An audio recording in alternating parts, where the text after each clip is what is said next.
help equilibrium concept of charges in electrostatics.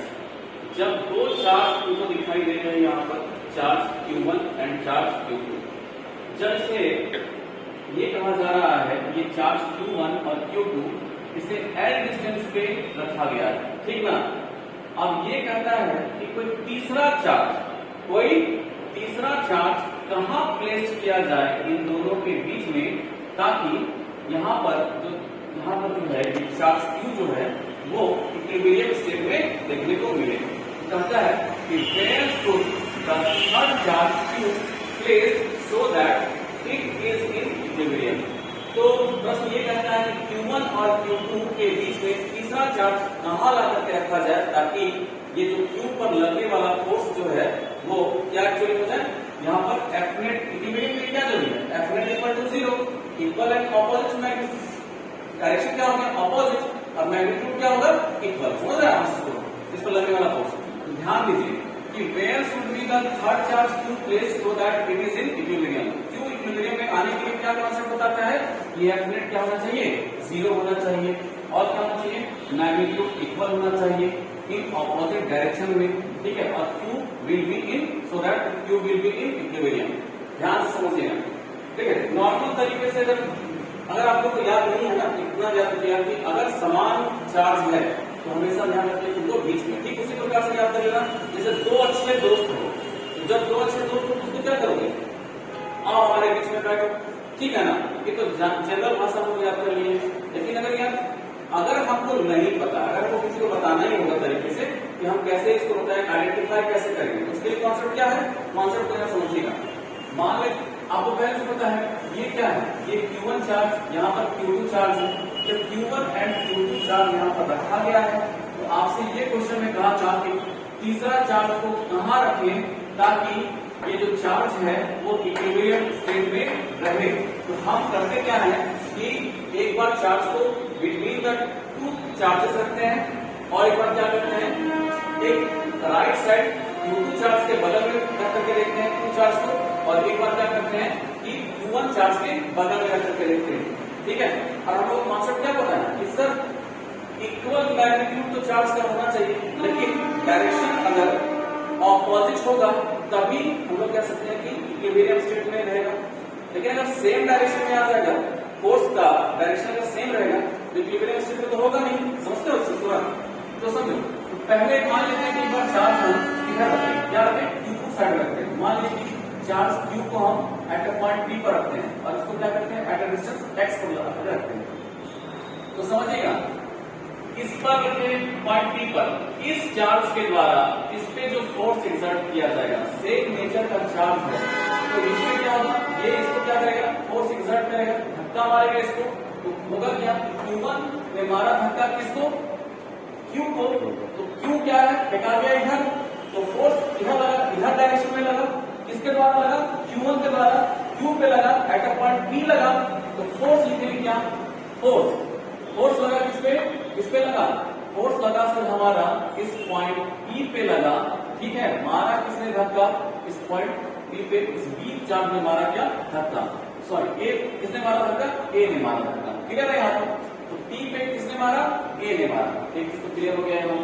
फिर क्या बोलता है कि अब ये इस Q2 को, इसका पॉइंट चार्ज का नाम क्या है B, तो हम मानते हैं कि अगला जो फोर्स लगने वाला है इसके ऊपर, तो इसका जो फोर्स जो लिखोगे वो P ने लगा, फोर्स किस पे पॉइंट P पर, और मारा किसने B ने, तो यहाँ पर क्या हो गया B।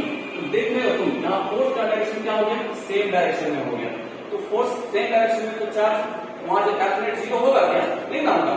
तो कह सकते हैं कि डायरेक्शन सेम, तो F net not equal to 0, तो चार्ज क्या इक्विलिब्रियम में होगा, नहीं होगा, एक तरफ तो हो नहीं सकता, राइट साइड होगा नहीं।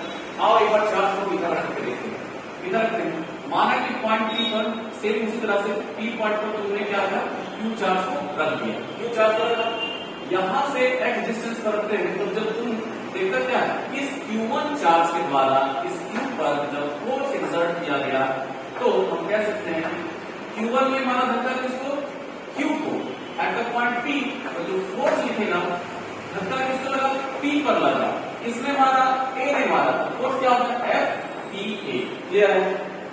ठीक उसी प्रकार से अब क्या हो रहा है कि यहाँ पर अब इस Q2 चार्ज के द्वारा इस P पार्ट पर जब फोर्स एक्सर्ट किया गया, फोर्स लगा किस पे, P पे, मारा किसने, B ने, यहाँ पर क्या कर सकते हैं, FB में। तो अब हम यहाँ रखते हैं कि दोनों फोर्स क्या होंगे सर, सेम डायरेक्शन में, तो यहाँ पर भी F net not equal to 0, ठीक है ना।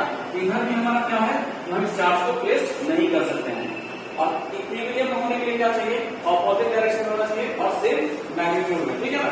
तो आप देखो, मानते हैं कि अब यहाँ पर इस P पॉइंट पर दिए, लेट यहाँ से मान लेते हैं sir x direction, x distance पर रखे हैं, तो हम मानते हैं कि यहाँ पर इसने मारा इसको धक्का P पॉइंट पे, तो यहाँ पर क्या हो जाएगा, इसने मारा यहाँ P पॉइंट पे धक्का, एक जो चार्ज फोर्स जो है वो इधर साइड लगेगा, तो क्या लिखेंगे, FP लिख लिए, ठीक है। उसी प्रकार से इस चार्ज Q2 के द्वारा फोर्स जब इस P पर एक्सर्ट किया तो फोर्स इधर लगेगा, फोर्स FPP हो गया।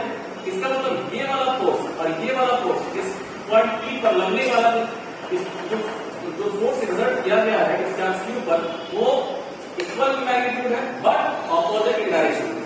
सो we can say that there is a chance कि यहाँ पर जो है F net 0 होगा।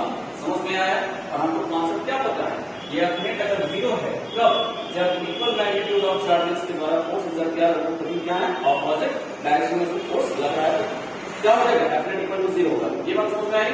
तो हम करेंगे क्या, देखिए यहाँ पर एक्सप्लेनेशन को समझिएगा। अब तो समझ में आया कि इधर तो होगा नहीं, इधर तो होगा नहीं, होगा कहाँ, बीच में होगा। एक्सप्लेन करते हैं इसको। चार्ज Q1 है और यहाँ पर क्या है, Q2 चार्ज है, ठीक है।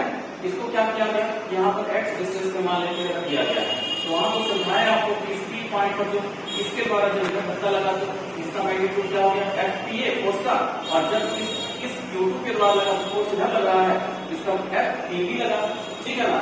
इन दोनों को मैग्नीट्यूड को अगर हम इक्वल कर देंगे तो हमको ये x मिल जाएगा ना, x मिल जाएगा। तो देखो यार, समझना होगा यहाँ पर F और F net इक्वल टू 0, उसके लिए क्या होगा, मैग्नीट्यूड को सेम करेंगे फोर्स का। तो हम देखते हैं कूलॉम्स लॉ क्या होता है, force exerted by Q1 on Q will be according to the Coulomb's law. तो क्या होगा, इन दोनों के Q1 and Q equal to यहाँ से यहाँ तक डिस्टेंस क्या है, x, तो यहाँ पर लिखते हैं x², उसके बाद क्या है, इधर वाला लिखते हैं, तो टोटल लेंथ है, तो यहाँ वाला लेंथ कितना, l - x, क्योंकि यहाँ पर x माने हैं हम, समझ लो। तो यहाँ पर ध्यान दीजिए FPB जो लगने वाला है इधर साइड में, Q by l - x हो जाएगा, उसका स्क्वायर हो जाएगा। अब ये दोनों को उठा करके यहाँ इक्वेट कीजिए, समझ रहे हैं। तो जब आप देखते हैं कि Q2 Q l - x का square, Q1 Q x², K से K कैंसिल, Q से Q cancel, Q1 Q2 Q1। अब यहाँ देखिए Q2 l - x का स्क्वायर, Q1 by x²। तो आप देखेंगे Q1 बटा Q2 इक्वल टू क्या कर सकते हैं, Q1 बटा Q2 इक्वल टू क्या कर सकते हैं सर, यहाँ Q1 बटा Q2 इक्वल टू क्या कर सकते हैं, x² बटा l - x² कर सकते हैं, नहीं कर सकते हैं, ठीक है।